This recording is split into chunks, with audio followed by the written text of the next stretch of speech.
വൈശാലി സിനിമയുടെ ഷൂട്ടിംഗ് നടന്നത് ഫുള്ളല്ല, ആ ഒരു സീൻ ഇപ്പൊ ഞാൻ പറഞ്ഞ സീനില്ലേ, ഏത് സീനായിരുന്നു? മറ്റേ തപോവനത്തിലേക്ക് സ്ത്രീകൾക്ക് പ്രവേശനമില്ലല്ലോ, ഇനി ആളുകൾക്ക്. കാരണം ഇവര് മനുഷ്യരെ കണ്ടിട്ടില്ല ആ പടത്തിനകത്ത്. മനുഷ്യരെന്ന് പറയുന്ന ആളുകളെ കണ്ടിട്ടില്ല. ആകെപ്പാടെ അച്ഛൻ മകനെയും മകൻ അച്ഛനെയും മാത്രമേ കണ്ടിട്ടുള്ളൂ. മനുഷ്യരുമായിട്ട് യാതൊരുവിധ കോണ്ടാക്റ്റും ഇല്ല. അപ്പൊ ആ ഷൂട്ടിങ് അപ്പൊ 3 മരങ്ങൾ എന്ന് പറയുന്നത് അതിനകത്ത് കാണിക്കുന്നത് ഇവരിങ്ങനെ കടന്ന് ഇത് വനമായിട്ടാണ് കാണിക്കുന്നത്. ബാക്കിയുള്ള ഈ കാണുന്നത് വനം പോലെ തോന്നുകയല്ലേ ഷൂട്ടിങ്ങിന് കാണുമ്പോൾ. ശരിക്കും ഈ ഒരു ആകാശ സിനിമയിൽ കാണിക്കുന്നുണ്ടല്ലേ? അത് അതിൻ്റെ കയ്യിൽ വിസിലുണ്ടോ? പുള്ളി ഇവിടെ നിൽക്കുവാണ്. അപ്പോൾ അത് ടേക്ക് ഓക്കെ എന്ന് പറയുമല്ലോ. അപ്പോൾ ടേക്ക് എടുക്കാൻ വേണ്ടി പോകുന്ന സമയത്ത് വിസിലടിക്കുക. അപ്പോൾ ഇതിന് മേലിൽ ആളുകൾ നിൽപ്പുണ്ട്.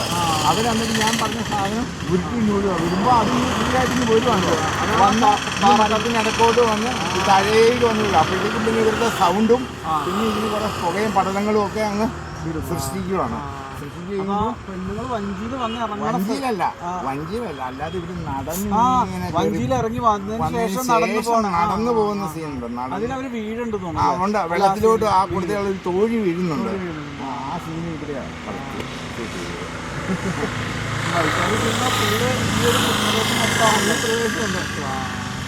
ഈ പ്രദേശത്തിന് കുറേ ഭാഗങ്ങൾ. പിന്നെ ആ ഗുഹ, അതിന്റെ പേര് തന്നെ വൈശാലി ഗുഹ എന്നാണ്. അതപ്പുറ സൈഡിൽ. പിന്നെ കുളമാവ് ഭാഗത്തുണ്ട്. കുളമാവിന് കുറച്ചിപ്പുറത്ത് വൈശാലി എന്ന് പറയുന്ന ഒരു സ്റ്റോപ്പുണ്ട്. കുളമാവിന് തൊട്ടിപ്പുറത്ത് വൈശാലി എന്നാണ് പറയുന്നത്. വൈശാലി എന്ന് പറഞ്ഞാൽ ഒരു സ്റ്റോപ്പാണ്. പിന്നെ ഒരു പാറമേൽ നിന്ന് ഒറ്റക്കാലിൽ തപസ് ചെയ്തുകൊണ്ട് ഒരു ഡാൻസ് കളിക്കുന്ന ഒരു സീൻ. ചുറ്റും അഗ്നി ഇട്ടിട്ട് തീയുടെ നടുക്ക്. അതാണ് വൈശാലി എന്ന് പറയുന്നത് സ്റ്റോപ്പ്. കുളമാവിന് സമയത്ത് സ്കൂളിൽ പഠിക്കണ ഞാൻ 8-ലോ 9-ലോ പഠിക്കുന്ന സമയത്ത്. ഇപ്പൊ എനിക്ക് 53 വയസ്സുണ്ട്. വൈശാലി സിനിമയുടെ 15 വയസ്സില്ല. ഒരു കൂടി വന്നു കഴിഞ്ഞാൽ ഒരു 12-ഓ 13-ഓ വയസ്സ് എനിക്കുള്ള സമയത്താണ്. ആ ഷൂട്ടിങ്ങിന്റെ സമയത്തൊക്കെ ഫുള്ള് നിങ്ങള് കുട്ടികൾ ഇവിടെ ഉണ്ട്. ഇതിന്റെ കൂടെ ഇങ്ങനെ പോകും. ഇവരെങ്ങോട്ട് ലൊക്കേഷൻ പോകുന്നു, പോയി ഞങ്ങളങ്ങ് പോകും. കൂട്ടുകാരൊക്കെ ഇപ്പോഴും ഉണ്ടാവും. നമ്മുടെ വൈശാലി സിനിമയുടെ ഷൂട്ടിംഗ് നേരിട്ട് കണ്ട ഒരു ചേട്ടനാണ്. ചേട്ടൻ്റെ പേര് എബി എന്നാണ് ചേട്ടൻ്റെ പേര്. ചേട്ടൻ ഇവിടെ ഓട്ടോ ഓടിക്കണതാണ്. ഇത് നമ്മുടെ സ്ഥലത്തിന്റെ പേര് കറക്റ്റ് ചെറുതോണിയാണ്. ചെറുതോണിയിൽ ഞങ്ങൾ ഹിൽവി പാർക്ക് കാണാൻ വന്നപ്പോൾ പരിചയപ്പെട്ട ചേട്ടനാണ്. അപ്പോൾ നമ്മൾ വൈശാലി സിനിമയുടെ ഓർമ്മകളാണ് ചേട്ടൻ. സിനിമ ഷൂട്ടിങ്ങിന്റെ അല്ലേ? ഷൂട്ടിങ്ങിന്റെ പടം കണ്ടോ? കണ്ടു, ഒരുപാട് തവണ കണ്ടു. ഇപ്പോഴും ടിവിയിലൂടെയൊക്കെ വരാറുണ്ടല്ലോ, ഇടയ്ക്കിടയ്ക്ക് വരുമ്പോൾ കാണാം. തിയേറ്ററിൽ പോയി ഞാൻ ഒരുപാട് തവണ കണ്ടിട്ടുണ്ട്. അല്ല, അതിന്റെ സീനറീസ് ഓരോന്നും പ്രകൃതിയിലല്ലേ. അതായത് ശരിക്കും പറഞ്ഞാൽ ഭരതൻ സാറിന്റെ ഒരു ടച്ച്, ഒരു കയ്യൊപ്പ് പതിഞ്ഞ സിനിമയാണ്.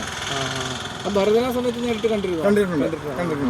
എനിക്ക് ബാബു ആന്റണി അധികം ഫസ്റ്റ് റോളിലും പിന്നെ ലാസ്റ്റ്. അല്ല, അദ്ദേഹം ഇവിടെ വന്നിട്ടില്ല. അദ്ദേഹത്തിന്റെ രാജ്യം കാണിക്കുന്നത് മറ്റൊരു സ്ഥലമാണ്. അത് തമിഴ്നാടോ മൈസൂരാണ് കാണിക്കുന്നത്. ബാക്കിയുള്ള വനവുമായിട്ടുള്ള ആ തപോവനവുമായിട്ടുള്ള സീനുകൾ മുഴുവൻ വെള്ളം കുടിക്കണ ആ സീനൊക്കെ അതൊക്കെ കുളമാവാണ്. അതുപോലെ മാൻ ഓടി അണച്ചിട്ട് വന്ന് വെള്ളം കുടിക്കും. പിന്നെ സിംഹത്തിന്റെ ഒരു ഷൂട്ടിംഗ് അതെല്ലാം കുളമാവാം. ആ ലൊക്കേഷൻ എല്ലാം കുളമാവാണ്. വൈശാലി സിനിമ എനിക്ക് തോന്നുന്നു ഏകദേശം 85-കളിലായിരിക്കും ഷൂട്ട് ചെയ്തിട്ടുണ്ടാവുക. ഭരതന്റെ തിരക്കഥ സംവിധാനം.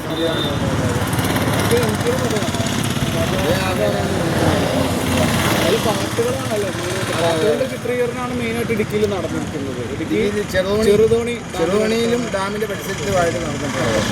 അപ്പോൾ ചേട്ടനെ പരിചയപ്പെട്ടതിൽ വളരെ സന്തോഷം. ചേട്ടൻ ഒരു യാത്രക്കിടയിൽ വൈശാലി സിനിമയുടെ ഷൂട്ടിങ്ങിൽ പങ്കെടുത്തൊരു ചേട്ടനാണ്. സഞ്ചാരത്തിൽ ജോർജ് കുളങ്ങര പറഞ്ഞു കൊടുക്കുന്നത് പോലെ സഞ്ചാരം, ഇത് ഇടുക്കിയിലൂടെ ഒരു സഞ്ചാരം. അതെ. ഓക്കെ, ശരി.